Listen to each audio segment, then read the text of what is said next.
CNN, on Sunday morning, President Donald Trump sent out a tweet containing video in which he pummels a person with a CNN logo as its head. The tweet was accompanied by these hashtags: #FraudNewsCon, #FNN. It's in keeping with Trump's broad theme of the media as fake and his more narrowly focused message of late that CNN is the worst of the bunch.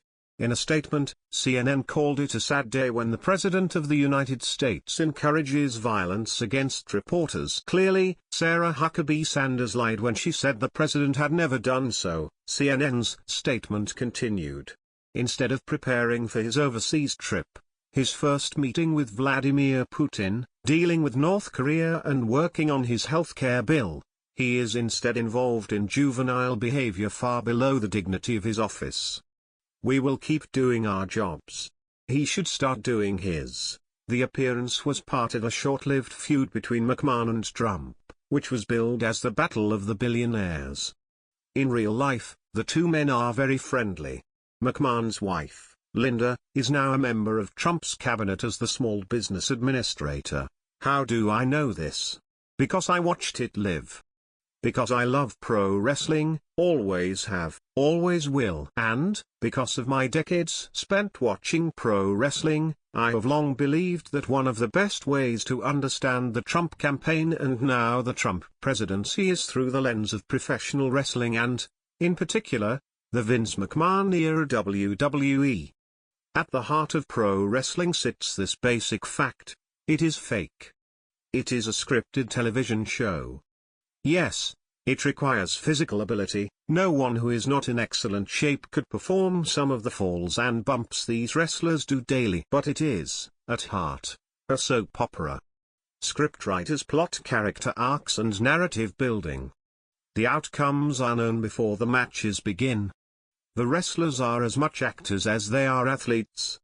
Look to the acting successes of Dwayne "The Rock" Johnson and John Cena for proof of that fact. But, and this is the really important part, not everyone who is a fan of pro wrestling knows this. Lots and lots of people who go to the shows, who buy the t-shirts and who subscribe to the WWE network believe that this is all real, that the feuds are real expressions of dislike between the wrestlers. That Mr. McMahon is an evil, money-grubbing CEO. That Bray Wyatt is some sort of mystical southern shaman rather than just Wyndham Rotunda, the son of longtime pro wrestler Mike Rotunda and the grandson of Black Jack Mulligan.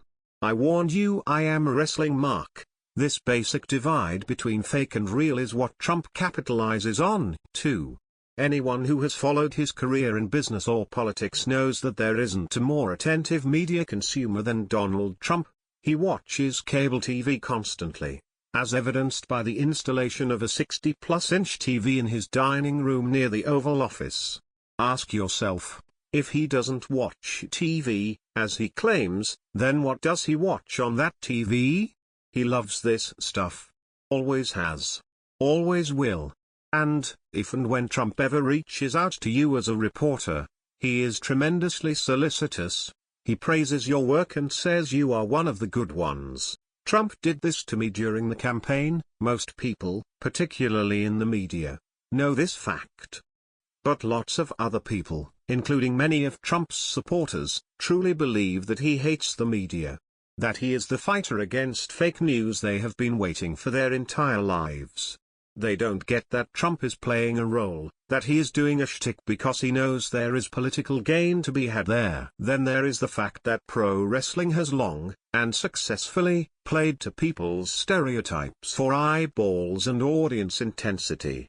When I was growing up in the 1980s, a character named the Iron Sheik was the biggest heel, a bad guy, in the wrestling world. His character was created following the Iranian hostage crisis of the early 1980s. He would enter the ring carrying an Iranian flag and bow to it before the matches. Nikolai Volkov, who would sing the Russian national anthem in the middle of the ring, was another of the top heels of that era. McMahon grasped early on that playing on people's fears and anger was a ratings gold mine. Booing is a powerful thing. Uniting behind a common enemy has real resonance. That McMahon created cartoon villains, broad brush sketches of what made people afraid or upset, was besides the point. That it worked was the whole point. Trump traffics in this same sort of approach. He is a famed, by his own account, counterpuncher. He does better when there is something or someone to run against. In the 2016 campaign, that was easy. He had crooked Hillary. But, as president, Trump has struggled to find an enemy. The Republican-controlled Congress, may. The leaderless Democratic Party? Not so much. What he has turned to then is the media. And he has worked aggressively to paint journalists as not only biased and fake but also as a stand-in for the so-called elites Trump supporters detest.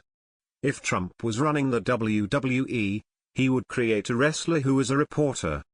That character, call him Clark Kent, would have gone to Harvard, would work for CNN or the New York Times, would wear glasses and would spend the time before each match lecturing the crowd about how they need to be more politically correct. In truth, the character would likely be a huge success as a villain. There's one crucial difference between what Vince McMahon does and what Donald Trump does, however.